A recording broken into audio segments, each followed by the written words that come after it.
Hello everyone, welcome back to our channel.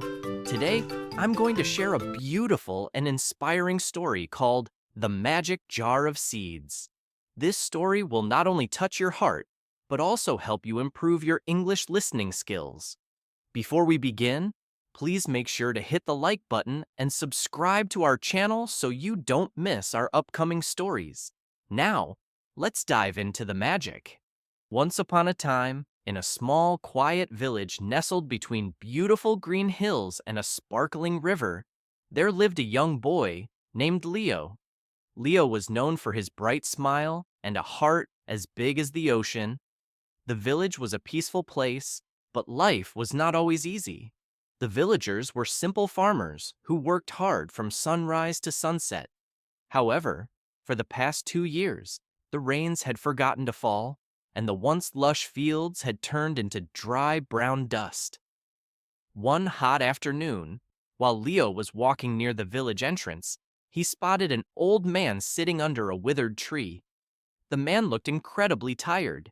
His clothes were dusty and torn, and he leaned heavily on a crooked wooden staff. His eyes were closed, and his lips were parched from thirst. Most people passed him by, too busy with their own worries, but Leo couldn't look away. Leo ran back to his small house and grabbed his only bottle of water and the last piece of bread he had saved for his own dinner. He knelt beside the old man and gently woke him. "Please, grandfather," Leo said softly, "take this. You look like you have traveled a very long way." The old man opened his eyes, which sparkled with a strange, deep wisdom. He drank the water slowly and ate the bread with a grateful smile. "You have a kind soul, little one," the old man whispered. "In a world where everyone is struggling, you chose to share your last meal." He reached into a hidden pocket in his cloak and pulled out a small, plain-looking ceramic jar. It was sealed with an old cloth. "Take this jar. Do not open it until you reach your family's driest field. Plant what is inside and remember, magic grows best when it is watered with patience and hope." Leo took the jar, but when he looked up to ask more questions, the old man had vanished into the golden dust of the afternoon. The next morning, Leo went to the center of his family's empty, cracked field. He carefully untied the cloth from the jar. Inside, he didn't find gold or jewels, but a handful of shimmering, colorful seeds that glowed with a soft light.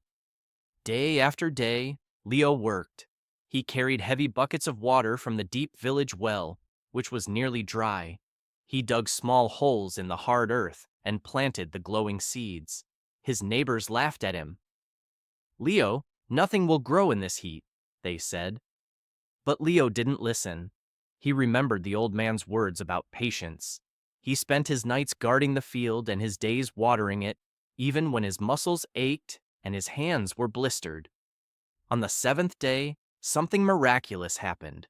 A tiny green sprout pushed through the dry crust of the earth. But it wasn't just green. It pulsed with a soft blue light. Within hours, the sprout grew into a tall, magnificent stalk. Soon, the entire field was filled with giant, glowing plants that looked like they belonged in a dream. The air around the garden suddenly turned cool and fresh, and for the first time in years, dark clouds began to gather in the sky. A gentle rain began to fall, but it only fell on Leo's magical garden and the surrounding village. The glowing plants began to produce enormous, crystalline fruits. When Leo tasted one, it was sweeter than honey and made him feel stronger than ever before. He didn't keep the miracle to himself. He called all the hungry villagers and gave them the fruit. As they ate, their tiredness vanished and their hope returned. Leo showed them how to take the seeds from the glowing fruit and plant them in their own fields. Soon, the entire village was transformed into a paradise of color and light. The famine was over, and the village became famous across the land as the Village of the Glowing Harvest. Leo never saw the old man again, But every time he looked at the ceramic jar sitting on his shelf, he was reminded that the smallest act of kindness can change the world. Thank you so much for watching until the end. I hope you enjoyed Leo's story and learned something new today. What was your favorite part of the story? Let us know in the comments below. If you found this video helpful, please share it with your friends who are learning English. Don't forget to subscribe for more wonderful stories every week. See you in the next video. Goodbye.